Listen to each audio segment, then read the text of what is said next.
Dan Nabi yang kita akan bicarakan di malam hari ini adalah Nabi yang terakhir dari Nabi-Nabi Bani Israel. Kita tahu bahwa setelah diutusnya Ibrahim alaihi salatu wassalam, maka seluruh para Nabi dan Rasul kembali nasabnya kepada Ibrahim.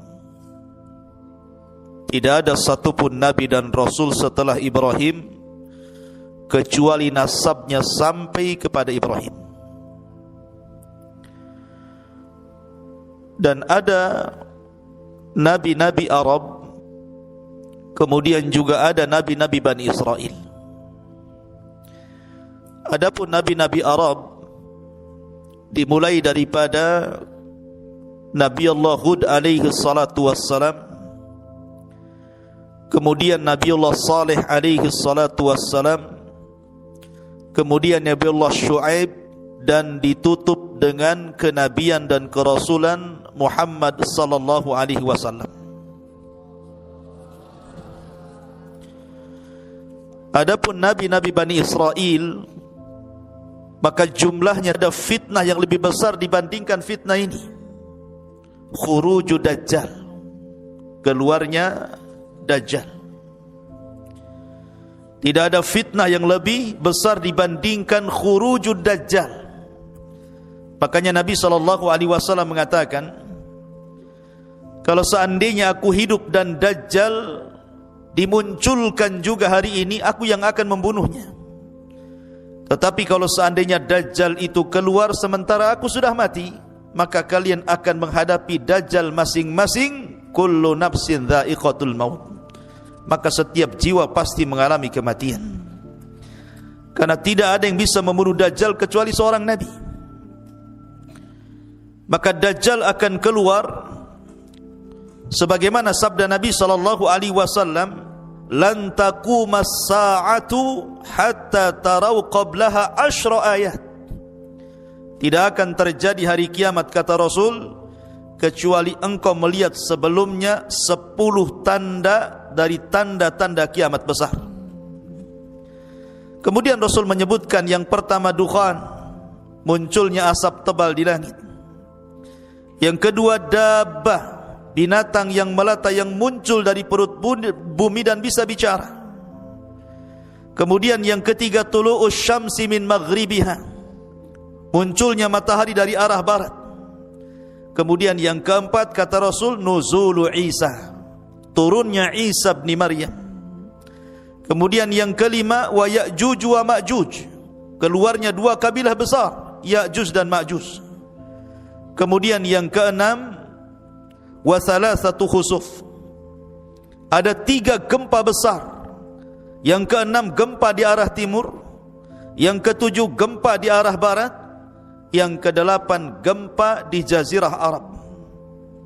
Kemudian kata Nabi SAW, dan yang terakhir manusia akan digiring oleh api dari Adan menuju Syam. Disitulah tempat berkumpulnya manusia. Ma'asyiral muslimin, di sini Nabi SAW menyebutkan nuzul Isa. Isa akan turun. Untuk apa Isa turun itu? Kenapa Isa turun di akhir zaman setelah diutusnya Nabi SAW? Apakah Isa akan mendakwahkan syariat Injilnya kepada manusia? Tidak. Tugas Isa turun bukan itu. Kata Nabi SAW, walladhi nafsi biyadi la yushikanna an yanzila fikum ibnu Maryam. Demi zat yang jiwaku berada di tangannya, hampir-hampir Isa akan turun kepada kalian. Kana hakiman adalan, dia akan menjadi hakim yang adil. Fayaksirus salib, akan mematahkan salib. Wa yaqtulul khinzir, akan membunuh babi. Wa yada'ul jizyata, dan akan mengambil upeti. Kemudian kata Nabi SAW, dan harta akan melimpah sampai-sampai sujud 1 kali jauh lebih baik dibandingkan dunia dan isinya karena banyaknya manusia yang kaya. Kemudian Abu Hurairah radhiyallahu anhu mengatakan, in syi'tum, kalau kalian mau, bacalah ayat wa im min ahlil kitab illa la yu'minanna bihi qabla mautihi. Dan nanti di akhir zaman sebagian besar ahli kitab akan masuk ke dalam Islam berkat dakwah Isa sebelum kematian Isa bin Maryam. Maka Isa ada hubung kait dengan kaum muslimin, karena dia yang akan membantu perang melawan Dajjal. Ketika kaum muslimin dipimpin oleh Muhammad ibn Abdullah atau dikenal dengan Imam Mahdi melawan tentara Dajjal yang diikuti 70.000 orang-orang Yahudi Asfahan lengkap dengan atributnya, tidak sanggup melawan mereka. Sehingga Al-Mahdil Muntadhar dengan pasukan kaum muslimin yang sedikit bersembunyi di bukit di Palestina, sampai akhirnya mereka terkepung dengan tentara Dajjal. Akhirnya mereka mengalami kelaparan, sampai-sampai kepala sapi kalau seandainya ada jauh lebih baik dibandingkan dunia dan perhiasannya, saking kelaparannya. Akhirnya mereka mengatakan kepada Al-Mahdi, ya Imam, kalau kita tinggal di sini kita akan mati kelaparan, tapi kalau kita turun, kita akan berperang melawan Dajjal, tentu kita akan dikalahkan. Tapi menurut kami, mati syahid jauh lebih mulia dibandingkan mati kelaparan. Akhirnya kemudian tepat di waktu subuh, mereka sudah mempersiapkan pakaian-pakaian besi mereka, siap turun dari bukit itu melawan tentara Dajjal. Mereka sudah pasrah apapun yang terjadi. Tiba-tiba di waktu setelah azan, langit gelap, tiba-tiba terang, kemudian Isa turun diapit oleh 2 malaikat. Kemudian turun di tengah-tengah pasukan itu, awalnya di Menara Putih sebelah timur Damaskus. Kemudian menjumpai para tentara yang sedang bersembunyi di bukit bertepatan dengan salat subuh. Karena Imam Mahdi sudah tahu ciri-cirinya sebagaimana sabda Nabi SAW, maka kaum muslimin tahu itu adalah Isa bin Maryam. Maka Imam Mahdi mengatakan, taqaddam ya Ruhallah, silahkan kau jadi imam salat kami wahai Isa bin Maryam. Tapi Isa menolaknya dan mengatakan, setiap kaum ada pemimpinnya, engkaulah yang maju jadi imam. Maka Imam Mahdi pun menjadi imam. Kemudian Isa salat di belakang Imam Mahdi mengikuti syariat Rasul sallallahu alaihi wasallam. Selesai salat, maka Isa mempersiapkan pasukan dan siap memimpin mereka. Kemudian mengusap wajah-wajah mereka, kemudian memberitahu derajat mereka di sorga. Kemudian Isa memberikan 3 pilihan kepada mereka. 1, kalau kalian mau, kalian tidak usah berperang. Aku akan berdoa kepada Allah, biar Allah mengutus pasukan yang bukan kalian, pasukan itu yang akan mengalahkan Dajjal dan para pengikutnya. Yang kedua, kalian tidak usah berperang.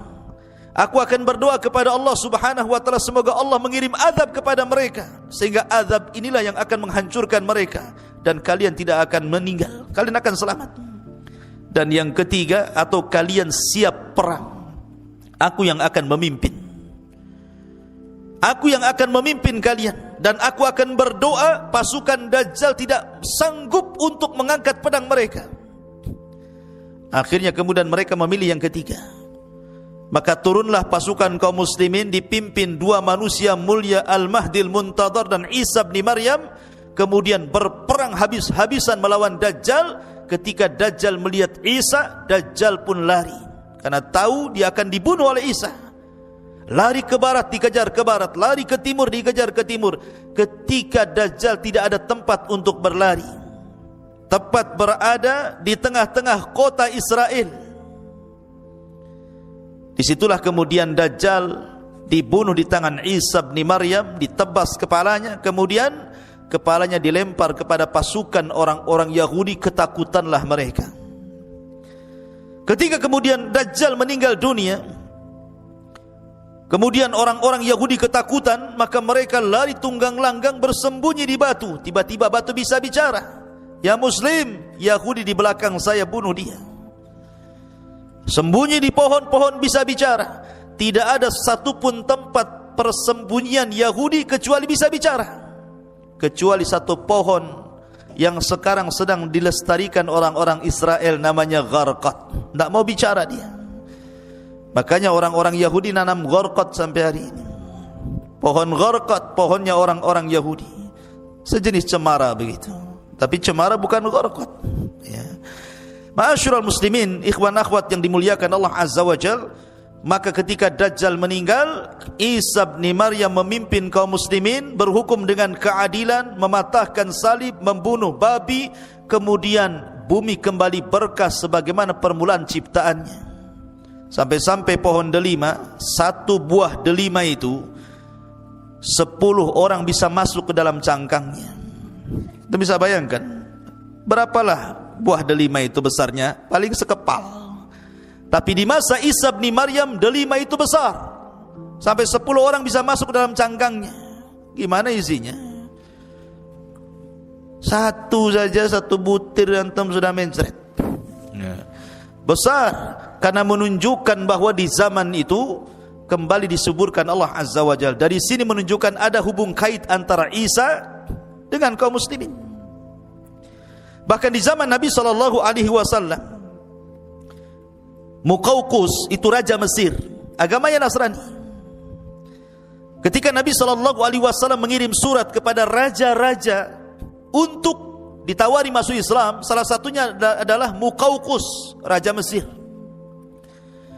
Ya, memang raja Mesir tidak masuk Islam, tidak sebagaimana Najasyi, tetapi dia menyambut baik surat itu. Kemudian sebagai balasannya diberikan hadiah Nabi SAW seorang budak namanya Maria Al-Qibtiyah. Dari Maria Al-Qibtiyah, hadiah dari Muqawqus raja Mesir inilah, maka Nabi SAW memiliki putra namanya Ibrahim. Ada hubung kait. Bahkan ketika Nabi SAW mengutus para sahabat untuk hijrah pertama ke Habasyah, Ethiopia, rajanya namanya Ashama ibnu Afjur. Ashama ibnu Afjur itu raja Ethiopia, atau digelar dengan Najasyi, dilindungi oleh orang-orang Najasyi. Sehingga ketika orang-orang Quraisy itu berusaha mengembalikan mereka, ditolaknya. Dan belakangan setelah kemudian berdebat dengan Ja'far bin Abi Thalib, orang-orang musyrik, kemudian di tengah-tengahi oleh Najasyi, dibacakan ayat-ayat Al-Quran, belakangan Najasyi masuk Islam.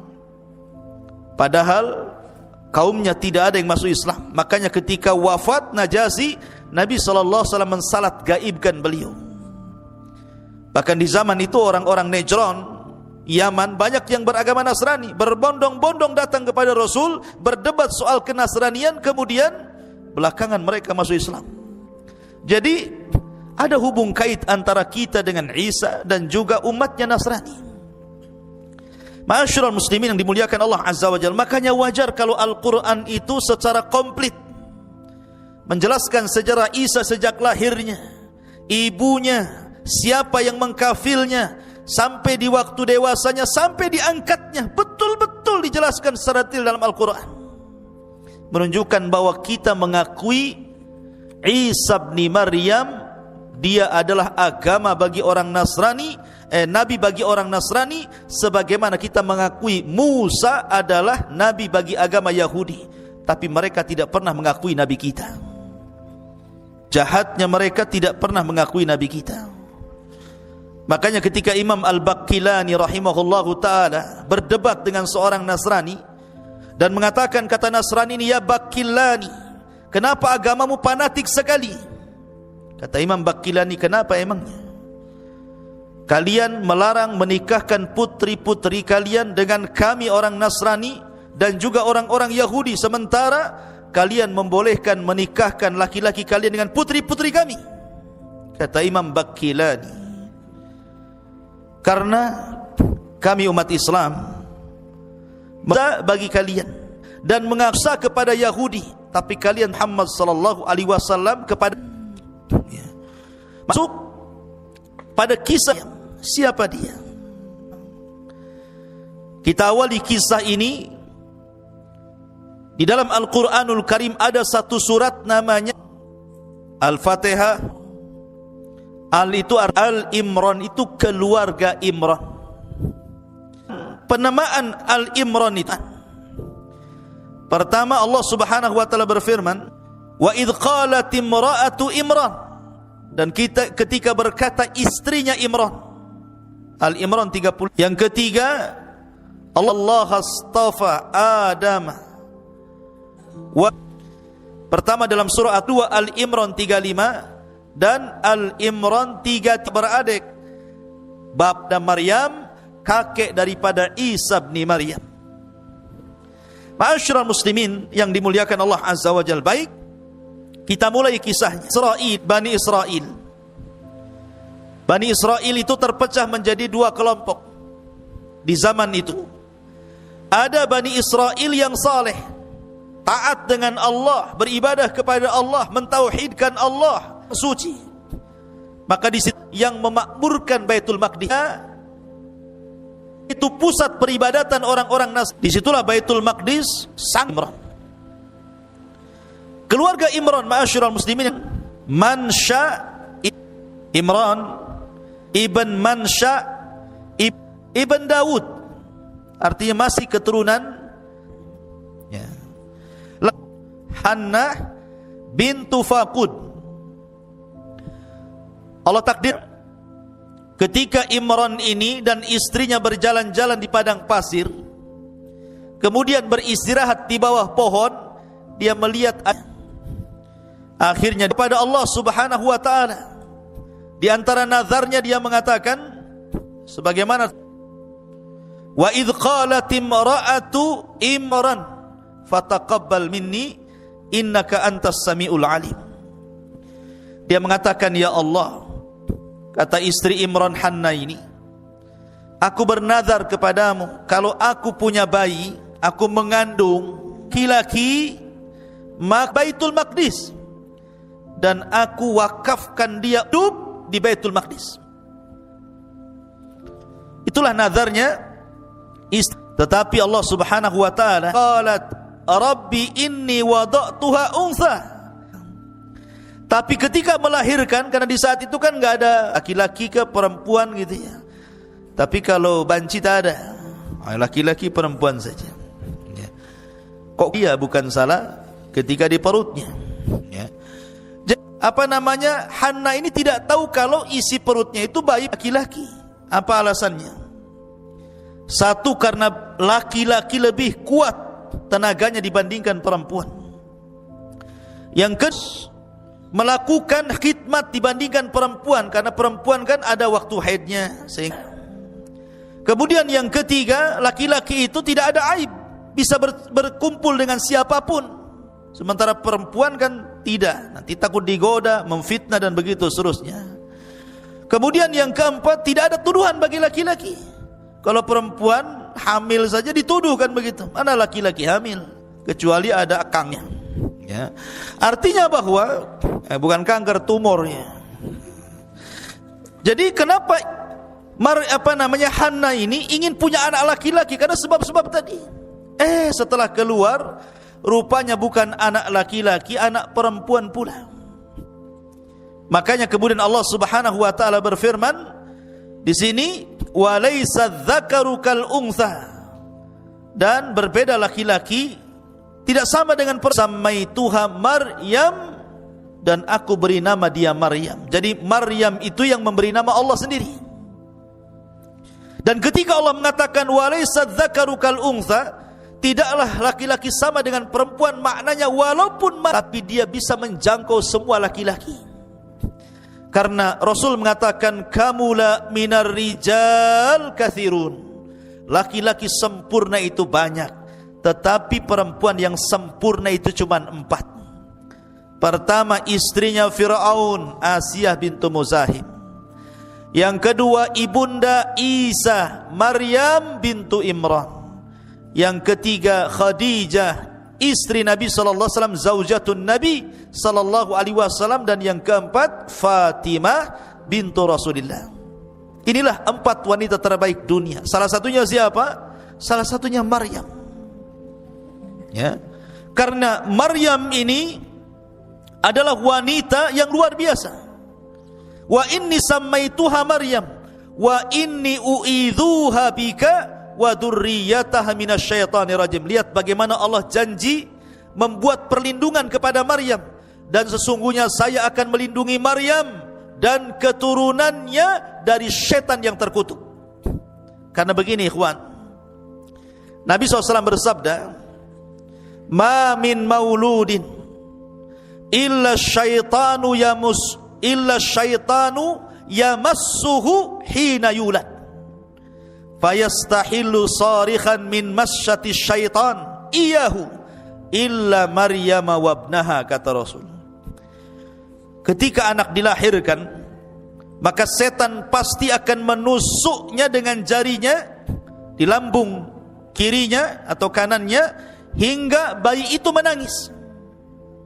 Kenapa? Makanya setiap bayi yang dilahirkan pasti menangis. Itu karena ditusuk lambungnya sama setan itu, tapi tidak membahayakan bayi.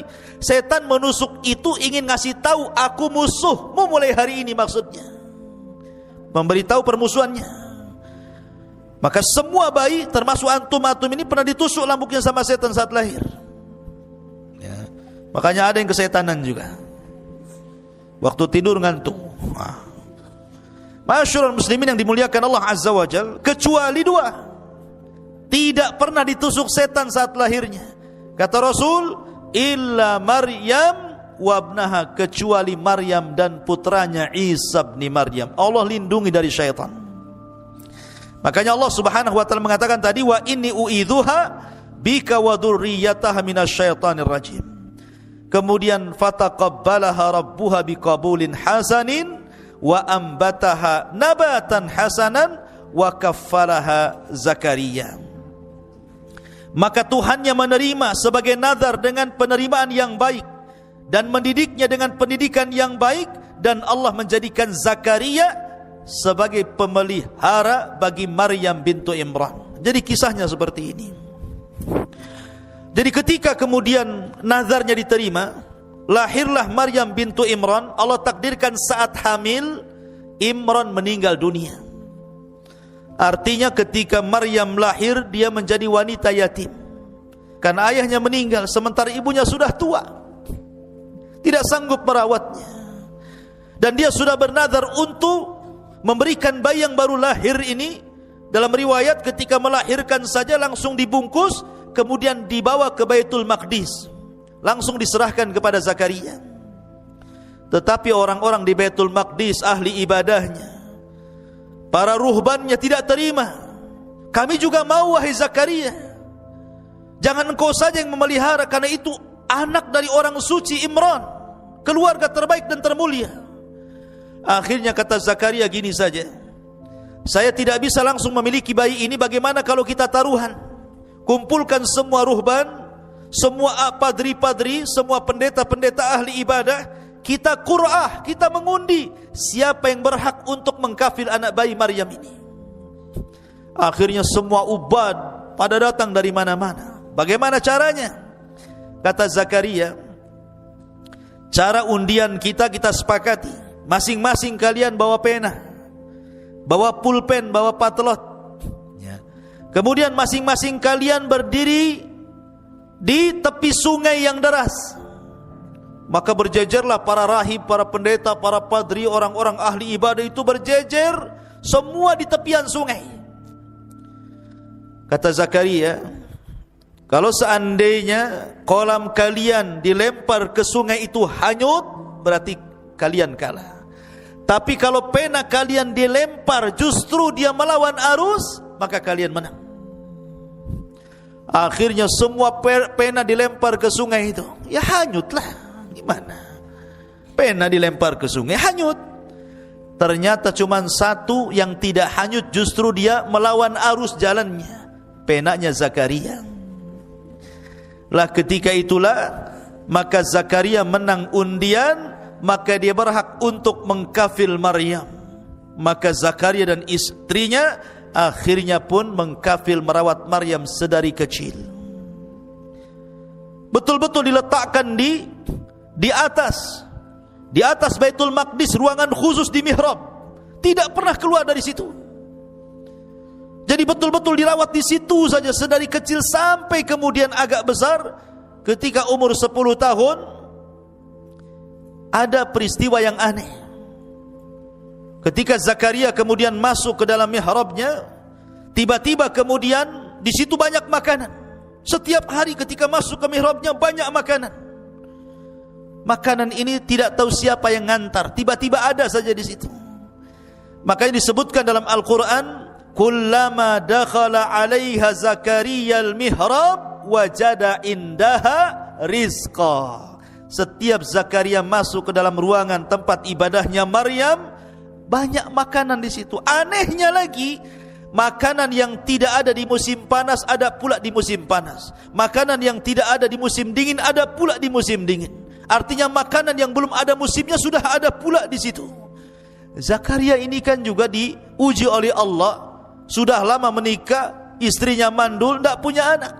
Tapi ketika melihat peristiwa itu, Zakaria berpikir, kalau Allah sanggup mendatangkan makanan di musim dingin ada di musim panas, makanan di musim panas ada di musim dingin, masa Allah tidak bisa memberikan rizki anak kepadaku? Maka dia terus berdoa. Akhirnya istrinya Zakaria pun hamil, lahirlah Yahya ibn Zakaria. Itu nanti kisahnya.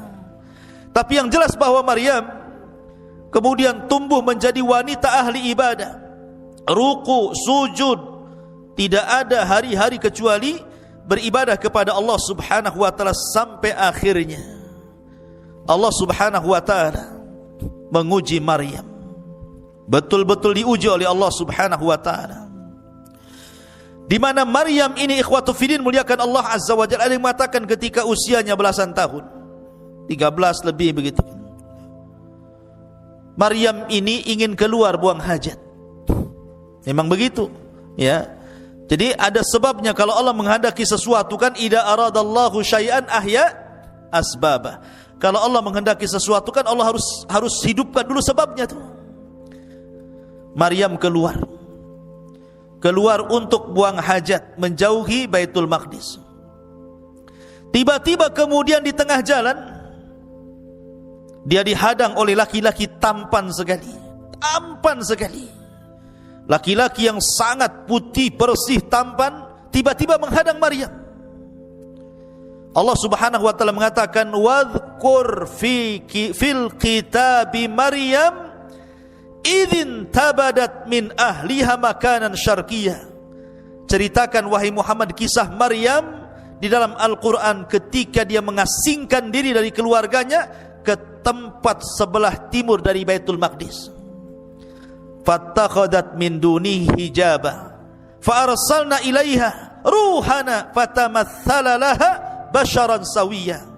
Lalu dia memasang tabir melindunginya pakai pakaian yang tebal, tidak kelihatan apapun kecuali matanya. Kata Allah, lalu kami utus ruh kami Jibril, kemudian disuruh untuk tasyakkul, menyerupai manusia yang sempurna, yang paling tampan. Tiba-tiba Jibril yang dalam bentuk manusia tampan itu menghadang Maryam. Lihat, Maryam tidak pernah melihat laki-laki di mihrabnya. Sekali diperlihatkan laki-laki tampan sekali. Kalau wanita di zaman sekarang langsung salaman, hai siapa namanya, jomblo atau apa gitu. Tapi Maryam wanita suci, dia mengatakan qala inni a'udzu birrahmani minka in kunta taqiyya. Maryam mengatakan, sungguh aku berlindung kepada Allah, jauhi aku jika engkau orang yang bertakwa. Dia menjaga kesuciannya. Bukan kayak wanita sekarang pegang handphone cari pula pertemanan. Si Alan, si Awam, siapa namanya? Alan pula sebut-sebut. Ngapain cari-cari teman di Facebook? Kayak beli kecoa dalam karung itu namanya. Ma'asyiral muslimin yang dimuliakan Allah azza wa jalla, maka Jibril mengatakan, qa innama ana rasulu rabbik li ahaba laki ghulaman zakiyya. Jibril pun berkata, sesungguhnya aku hanyalah utusan Allah untuk menyampaikan anugerah kepadamu wahai Maryam seorang anak laki-laki yang kelak akan disucikan Allah. Subhanallah. Ada yang mengatakan Isa bin Maryam ini memiliki beberapa nama. Ada yang mengatakan Isa, ada yang mengatakan kalimah, ada yang mengatakan Ruhul Qudus itu ya. Ada yang mengatakan Al-Masih. Jadi Isa itu punya 4 nama. Isa, kalimah, Al-Masih, Ruh. Itu nama Isa. Kenapa disebut kalimah? Kenapa disebut Al-Masih? Kenapa disebut Ruh? Karena kalimat itu Isa diciptakan sama dengan Adam, kun fayakun. Kalimat kun fayakun, jadi maka jadilah.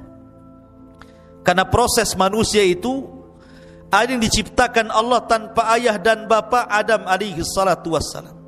Ada yang diciptakan tanpa ibu, Hawa. Ada yang diciptakan tanpa bapa, Isa bin Maryam.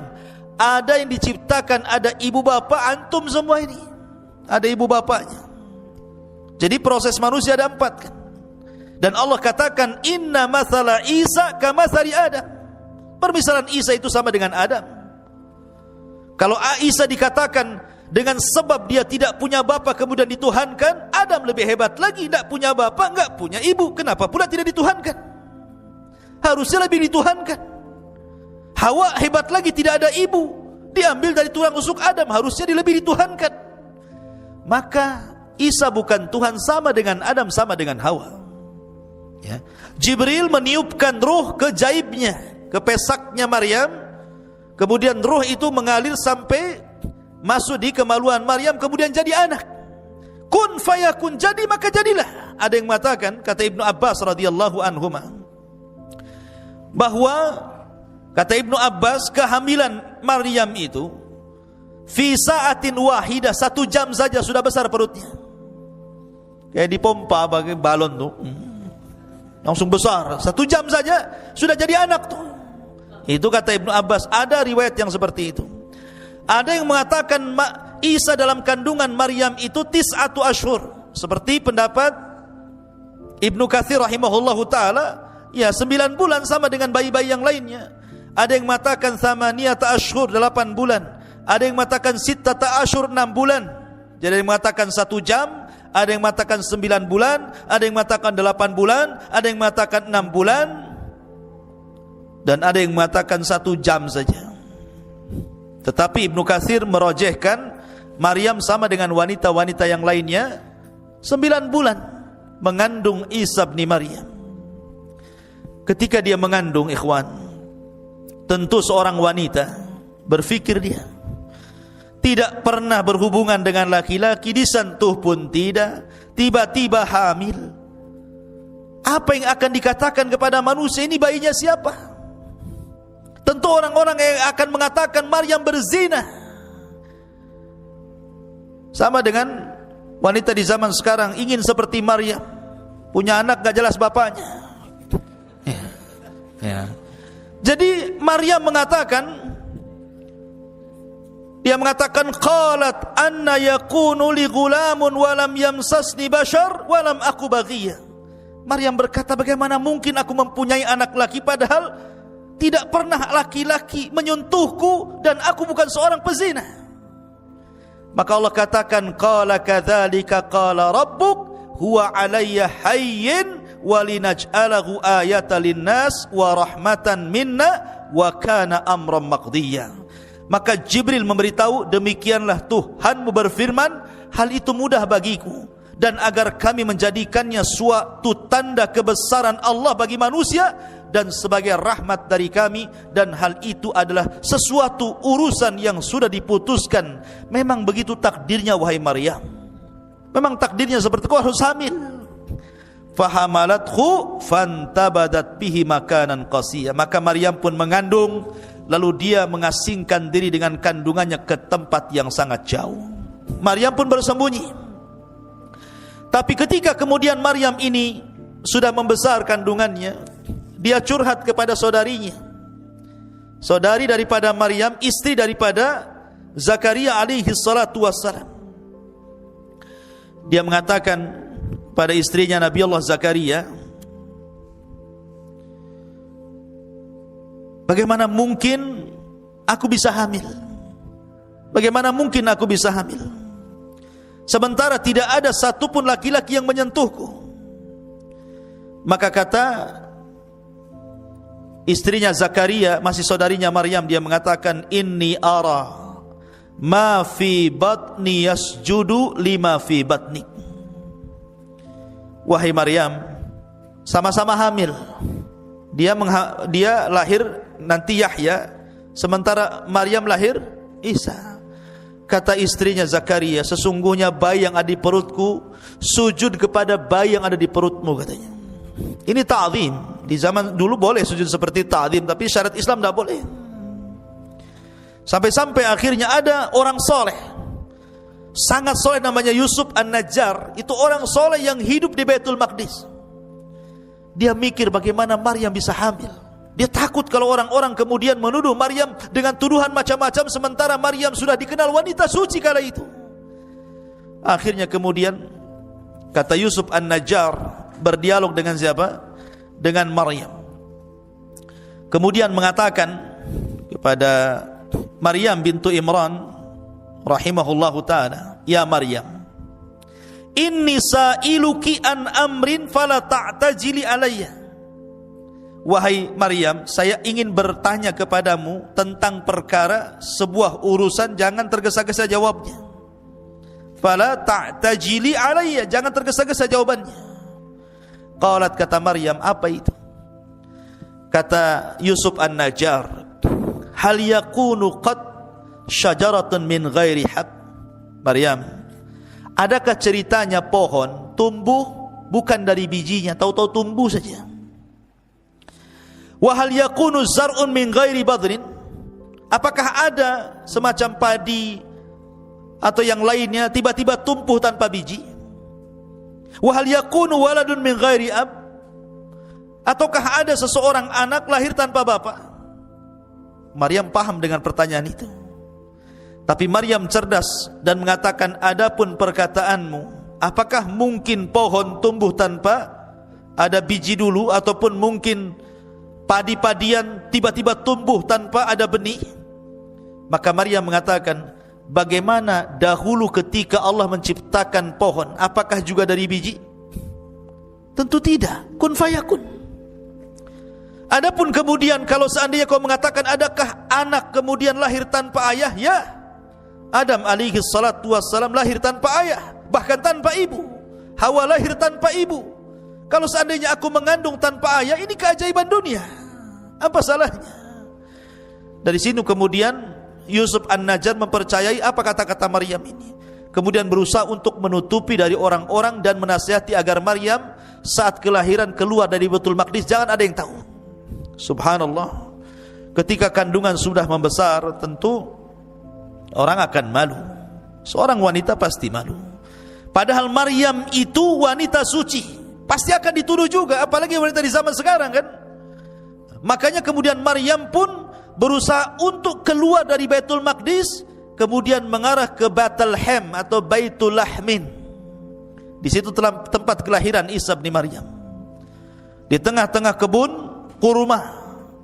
Di tengah-tengah kebun kurma, di waktu yang sangat-sangat panas sekali. Ya. Jadi Isa itu lahirnya di musim panas, bukan di musim dingin. Karena tidak ada kurma itu musimnya musim dingin, rata-rata kurma itu di musim panas. Tapi kalau kita melihat umpamanya ulang tahun Nasrani saat ini, kemudian difilm-filmkan dengan film seperti Santa Claus atau apa kan, biasanya cenderung pakai jaket, pakai apa, kemudian ski di salju-salju kan gitu ya. Tidak ada. Isa itu dalam Islam, kita tidak menyinggung agama mereka, tetapi kita menjelaskan secara agama kita Islam bahwa Isa lahir di musim panas, bukan di musim dingin. Karena di musim panas itu kurma musim. Ya. Makanya di sini perhatikan dalam Al-Qur'anul Karim mengatakan, ketika kemudian Maryam pun fahamalathu fantabadat bihi makanan qasiyya. Maryam pun mengandung lalu dia mengasingkan diri dari kandungannya ke tempat yang jauh. Kemudian faja'ahal mahadu ila jid'in nakhlati qalat ya laitani muttu qabla hadha wa kuntu nasyan mansiya. Kemudian rasa sakit akan melahirkan memaksanya bersandar pada pangkal pokok kurma. Maryam pun berkata, wahai, betapa baiknya aku mati sebelum ini dan aku menjadi seorang yang tidak pernah diperhatikan dan dilupakan manusia. Malu dia di sanjung-sanjung Bani Israel, wanita suci, tiba-tiba kemudian hamil tanpa bapak. Makanya banyak orang yang kemudian, ini hati-hati akhwat, banyak di majalah-majalah, di YouTube, di berita-berita itu. Akibat kemudian hamil di luar nikah karena enggak sabar dengan ujian itu, ambil pula lah racun baygon, diminum dia, nyamuk saja mati, kalian juga mati. Ada yang ambil tali, ditariknya tambang, diikatnya di lehernya. Jadi Maryam itulah hati perempuan. Makanya jangan coba-coba. Maryam saja yang jelas-jelas tidak berzina, dia mengatakan lebih mati saja kan itu, daripada tuduhan orang. Apa kata manusia, apa kata orang. Fanadaha min tahtiha alla tahzani qad ja'ala rabbika tahtaki sariyya. Maka Jibril berseru kepadanya dari tempat yang rendah, janganlah engkau bersedih hati wahai Maryam, sesungguhnya Tuhanmu telah menjadikan anak sungai di bawahmu. Allah sudah mempersiapkan kelahirannya. Ada sungai kecil di bawahnya, kemudian bersandar di pohon kurma. Pohon itu pula lagi berbuah, rutobnya lagi ranum-ranumnya. Kemudian wahazzi ilaik bijid'in nakhlati tusaqit alaiki rataban janiyya. Wahai Maryam, goyangkanlah pohon kurma itu ke arahmu. Niscaya pohon itu akan menggugurkan buah kurma yang masak kepadamu. Fakuli washrabi wa qarri ainan fa imma tarayinna minal bashari ahadan faquli inni nadartu lirrahmani sauman fala ukallimal yawma insiya. Makanlah Maryam, minumlah Maryam, bersenang hatilah wahai Maryam.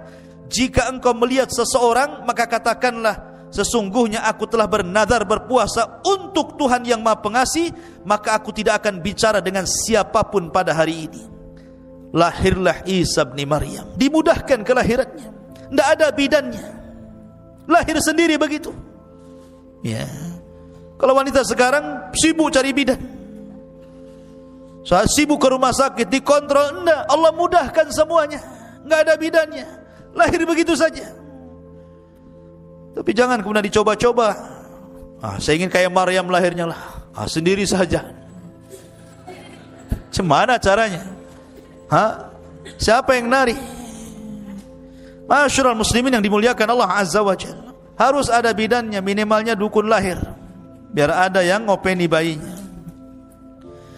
Masyarul muslimin yang dimuliakan Allah, iwan akhwat yang dimuliakan Allah Azza wa Jalla. Kemudian setelah Maryam melihat Isa putranya, kemudian tumbuhlah rasa sayang seorang ibu kepada anaknya. Tapi dia bingung, dia masih di kebun kurma masalahnya. Ini kalau saya pulang ke Baitul Maqdis, apa kata manusia? Tapi bagaimanapun itu bukan tempat dia di situ. Tidak mungkin dia hidup di pohon kurma, di kebun-kebun kurma. Tetap dia harus balik ke Baitul Maqdis. Fa'atat bihi qaumaha tahmiluhu. Qalu ya Maryam laqad ji'ti syai'an fariyya. Maryam pun kemudian kembali ke Baitul Maqdis. Kemudian orang-orang pun mengatakan sesuatu. Kemudian dia Maryam membawa bayi itu kepada kaumnya dengan menggendongnya. Mereka kaumnya berkata, wahai Maryam, sungguh engkau telah membawa sesuatu yang sangat keji. Bayi siapa itu? Hampir-hampir mereka melempari Maryam, kemudian merajamnya. Tapi Maryam sudah dibimbing oleh Allah, jangan bicara. Datang, gendong bayi, kalau ditanya itu bayi siapa, jangan bicara. Isyaratkan saja telunjukmu ke bayi itu, biar dia yang menjawabnya. Biar dia yang menjawabnya. Jadi setiap, Maryam, itu bayi siapa? Nggak bisa jawab, kan nggak boleh bicara. Ya, jadi diisyaratkan aja ke bayinya. Maka kemudian apa yang terjadi? Fa asyarat ilaihi, maka Maryam menunjuk kepada anaknya. Mereka mengatakan, kaifa nukallimu man kana fil mahdi sabiyya. Hei Maryam, kau punya akal enggak? Kami akan bicara dengan anak kecil yang masih dalam ayunan, macam mana caranya? Tiba-tiba ketika kemudian mereka memaksa Maryam untuk bicara, tapi Maryam tetap mengisyaratkan ke bayinya untuk menjawab. Mereka mengatakan, enggak mungkin kami bicara dengan bayi. Tiba-tiba bayi itu bisa bicara. Kemarin sudah jelaskan 4 bayi yang bisa bicara kan? Salah satunya Isa bin Maryam. Tiba-tiba bayi itu dengan fasihnya mengatakan, qala inni Abdullah ataniyal kitaba wa ja'alani nabiyya. Kata Isa yang masih bayi, masih digendong, masih baru berapa hari itu, mengatakan, sungguh aku hamba Allah, dia memberiku Injil dan dia menjadikan aku seorang nabi. Terperanjat manusia. Mak, bayi bisa bicara nih. Ngomongnya hamba Allah dan saya seorang nabi pula gitu kan. Wa ja'alani mubarakan aynama kun wa awsani bis salati waz zakati ma dumtu hayya. Dan dia menjadikan aku seorang yang diberkahi di mana saja aku berada, dan dia memerintahkan aku untuk melaksanakan salat, zakat selama aku hidup. Wa barram bi walidati wa lam yaj'alni jabbaran syaqiyya. Dan berbakti kepada ibuku, dan dia tidak menjadikan aku seorang yang sombong lagi celaka. Wassalamu alayya yauma wulidtu wa yauma amutu wa yauma ub'atsu hayya. Dan kesejahteraan semoga dilimpahkan kepadaku pada hari kelahiranku, pada hari diwafatkanku, dan pada hari aku dibangkitkan kelak oleh Allah Azza wa Jal. Dzalika Isa bin Maryam qaulul haq alladzi fihi yamtarun. Itulah Isa bin Maryam mengatakan perkataan yang benar yang mereka ragukan kebenarannya. Kagetlah orang-orang, Isa itu kok bisa bicara. Dari silah kemudian orang-orang yang baik-baik ini kan karena bicara dengan orang-orang baik masalahnya, yang ada di Baitul Maqdis, bukan orang-orang jahat. Kalau ketahuan orang Yahudi sudah dibunuh Isa sejak kecil. Makanya kemudian mereka pun berusaha untuk menyembunyikan Maryam dan putranya, disuruh hijrah ke Mesir. Hijrah ke Mesir. Kemudian setelah hijrah ke Mesir, ketika usia Isa itu sudah 13 tahun, balik lagi ke Baitul Maqdis. Dan orang-orang pun sudah melupakan kisah dulu, karena sudah 13 tahun masalahnya. Disinilah Allah subhanahu wa ta'ala tampakkan kepada Isa bin Maryam banyak mukjizat yang disaksikan manusia sedari kecil sampai diangkatnya menjadi Nabi dan Rasul. Jadi suatu ketika, jadi kelahirannya saja sudah mukjizat sebenarnya. Jadi Isa itu sendiri mukjizat dalam perut Maryam, lahirnya juga mukjizat. Ya. Jadi suatu ketika namanya anak-anak, kemudian main-main sama anak-anak, lainnya antum main-main sama kawan-kawan antum. Kemudian Isa pun menebak, di kulkas rumahmu itu pasti banyak buah-buahan. 1 ada nangka, 2 ada durian, 3 ada ini, 4, 5 ikan asin juga ada di situ umpamanya. Ditebak-tebak gitu kan. Jadi anak ini pulang, betul pula di rumahnya ada makanan yang disebutkan Isa. Yang ini juga sama, pulang ke rumah kok betul gitu kan. Maka orang-orang menyangka Isa itu membawa sihir. Tetapi itu bukan sihir, itu mukjizat dari Allah subhanahu wa ta'ala. Terkadang Isa ini main-main, ambil tanah, kemudian dikual-kual, dibuat kepala burung, sayap burung, kemudian kaki burung, ditutup, hidup burung itu, terbang coba. Bayangkan, bangga hebat itu. Main-main anak kecil, ya, ambil buah burung, ditiup, tahu-tahu terbang burung itu, kan luar biasa. Ini mukjizat. Ya. Coba kalau antum ambil tanah, buat burung ditiup 1000 kali, tetap saja ya tanah ya tanah. Ya, yang ada kemudian burungnya bawa pete, karena habis makan pete antum ditiup-tiup terus. Jadi intinya bahwa Isa dari kecil sudah ditampakkan itu. Sampai-sampai akhirnya ada orang sakit buta, sini, diusap sembuh dia.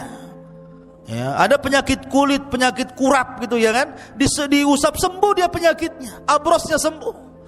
Jadi Isa bisa mengobati. Sampai akhirnya ada kasus, ada orang meninggal, kemudian orang mengatakan carilah Isa, kasih tahu siapa pembunuhnya, hidupkan dia lagi katanya. Akhirnya dia datang, diusap, karena izin Allah hidup. Siapa yang bunuh kau? Si Anu. Oh, itu sudah.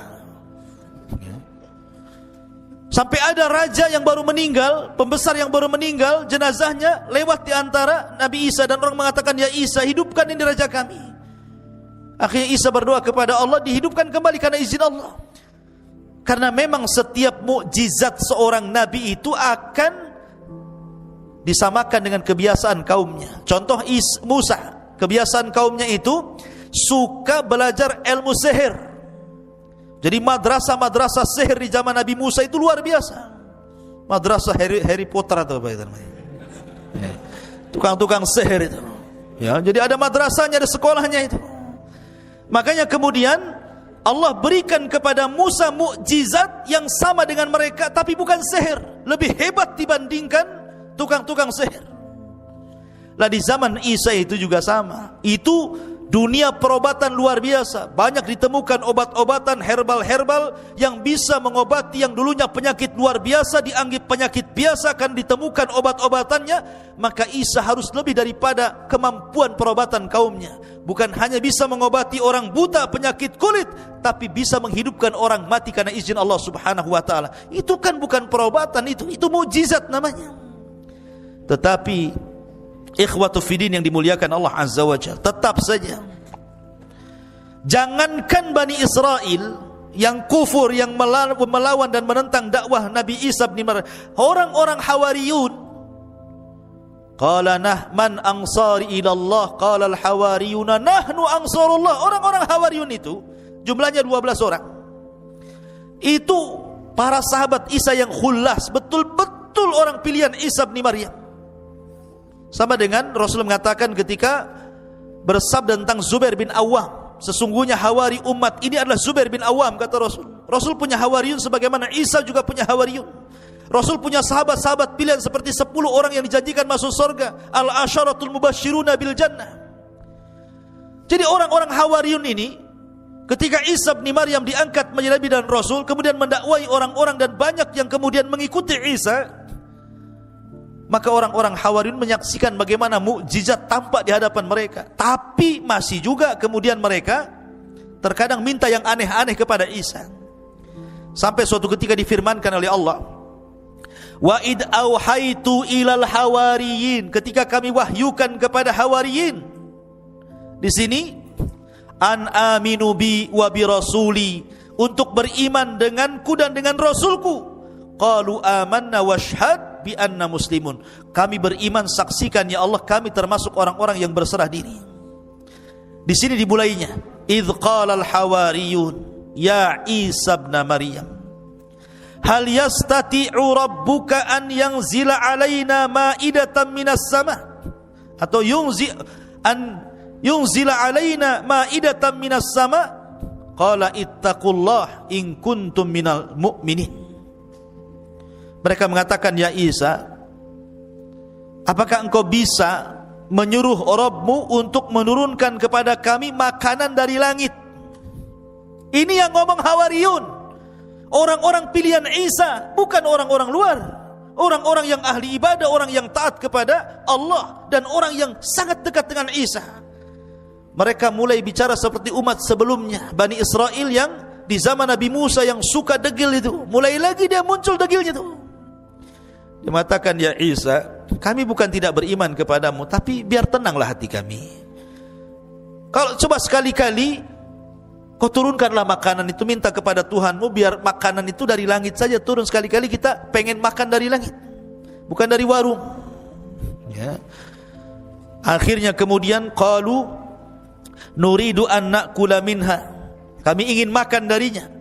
Wa natma'innu qulubuna, agar kami tenang hatinya. Sampai kepada Isa kemudian mengatakan, qala Isa ibn Maryam Allahumma rabbuna anzil alaina ma'idatan minas sama nakunu lana idan li awwalina wa akhirina. Dalam riwayat Isa mengatakan, baik, tapi syaratnya kalian harus puasa 30 hari. Berpuasalah 30 hari mereka. Setelah puasa mereka lapar. Ya Isa, tolonglah datangkan makanan dari langit, kami sudah lapar ini. Maka Isa pun berdoa, ya Allah, turunkan kepada kami makanan dari langit, dan kami akan jadikan itu id bagi yang awal-awal dan akhir. Ini yang pertama dan terakhir, kata Isa. warzuq wa anta khairur razikin. Berikan rizki kepada kami dan engkau sebaik-baik pemberi rizki. Tapi apa kata Allah? Baik, inni munazziluha alaikum, saya akan turunkan makan itu untuk kalian. Faman yakfur ba'du minkum fa inni u'adzibuhu adzaban la yu'adzibuhu ahadan minal alamin. Nanti siapapun yang kufur setelah ini, ku azab dia dengan azab yang tidak pernah dirasakan siapapun di alam semesta ini. Ketika mendengar itu ketakutan tuh Bani Israel. Tapi kadang mereka sudah minta dan akan dikabulkan. Ternyata kalau mereka sampai kufur setelah kejadian ini, setelah mereka makan makanan itu, akhirnya mereka dapat ancaman azab. Ketika betul-betul turun itu, banyak sekali itu makanan itu. Cukup untuk Bani Israel itu makan banyak sekali macam-macam makanan. Orang-orang Hawariyun yang meminta justru ketakutan makan. Kemudian melihat saja dari jauh. Sampai akhirnya datanglah manusia fuqara wal masakin dari mana-mana. Akhirnya menyerbu makanan itu. Kemudian barulah mereka ikut makan. Subhanallah. Setelah makan, rupanya makanan itu obat. Yang setruk jadi waras, yang asam urat hilang asam uratnya, yang kolesterol hilang kolesterolnya, yang pincang jadi tegak jalannya. Pokoknya jadi obat semuanya. Ya, kalau yang bodoh ya tetap bodoh lah, harus belajar. Takkan makan jadi pintar, ya kan? Kalau bodoh-bodoh saja, kecuali belajar. Ya. Masyarul muslimin yang dimuliakan Allah Azza wa Jal. Akhirnya kemudian setelah kejadian itu mereka tidak minta lagi. Peristiwa-peristiwa seperti ini timbullah hasad kepada orang-orang Romawi. Karena ketika itu Palestina dikuasai oleh Romawi, oleh orang-orang Romawi. Dilaporkanlah kepada sang raja Romawi bahwa ada orang yang semakin hari semakin banyak pengikutnya, dikhawatirkan lama-lama banyak pengikutnya dan akan menumbangkan anda wahai sang raja. Wah, dikompor-kompori. Akhirnya sang raja pun emosi.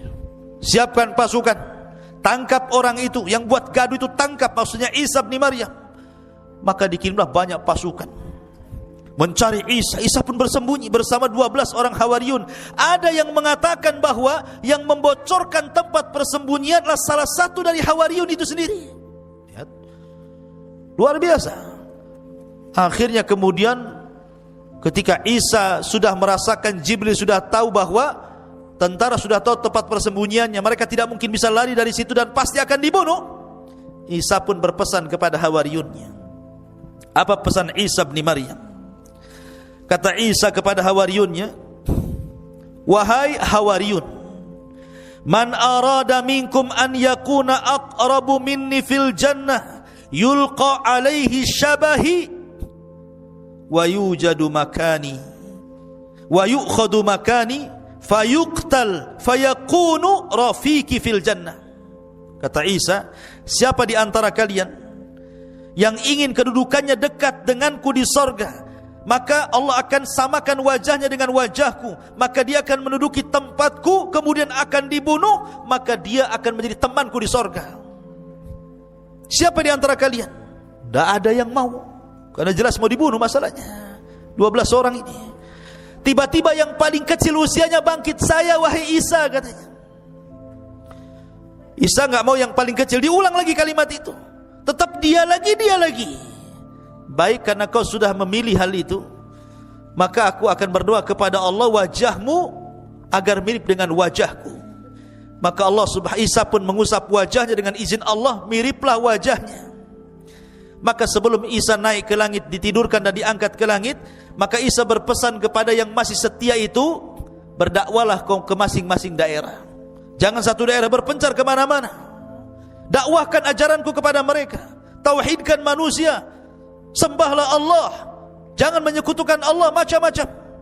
Maka ketika kemudian orang-orang yang disuruh satu persatu lari, Isa tinggal sendiri dan orang yang diserupakan tadi, maka Isa pun Allah tidurkan. Setelah itu Allah subhanahu wa ta'ala angkat ke langit.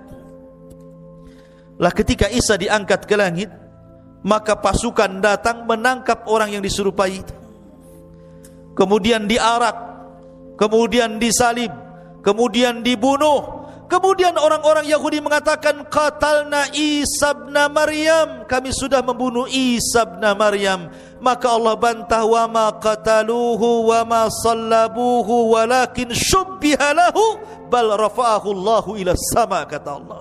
Isa tidak dibunuh, Isa tidak disalib, bahkan Isa diserupakan, bahkan Isa diangkat ke langit. Dan nanti akan turun di akhir zaman untuk membunuh Dajjal, mematahkan salib, membunuh babi, berhukum dengan hukum keadilan, dan akan membalikan keberkahan di alam semesta sampai akhirnya Allah wafatkan Isa bin Maryam di akhir zaman. Ketika Isa diangkat ke langit, ibunya bersedih. Ibunya tahu ini anaknya Maryam, ini bersedih. Bagaimana mungkin anakku disiksa dan disalib, karena dia tidak tahu kalau Isa itu diangkat. Dia sangka bahwa itu adalah ibn Maryam. Maryam pun menangis sepanjang malam. Akhirnya Allah Subhanahu wa taala memberitahu Maryam bahwa putranya diangkat ke langit dan kondisinya baik-baik. Dari situ akhirnya barulah kemudian Maryam bintu Imran meninggal dunia. Ada yang mengatakan kalau versi mereka, versi orang-orang di luar Islam, bahwa Maryam pun diangkat setelah meninggal, diangkat ruh dan jasadnya ke langit. Tetapi pendapat yang kuat, sebagaimana disebutkan dalam tafsir ataupun dalam Al-Bidayah wan Nihayah, ada yang mengatakan bahwa Maryam bintu Imran dikubur di Palestina, dan ada yang mengatakan di pohon Zaid, ya, di Madinah Al-Quds. Maryam dikuburkan di situ. Tapi Isa bin Maryam tidak diwafatkan, tapi diangkat ke langit. Dan ini akidah Al-Quran, dan akan diturunkan di akhir zaman, dan kelak meninggal setelah membunuh Dajjal. Dan dia satu di antara tanda-tanda alamat kiamat yang besar. Inilah di antara kisah Isa ibnu Maryam.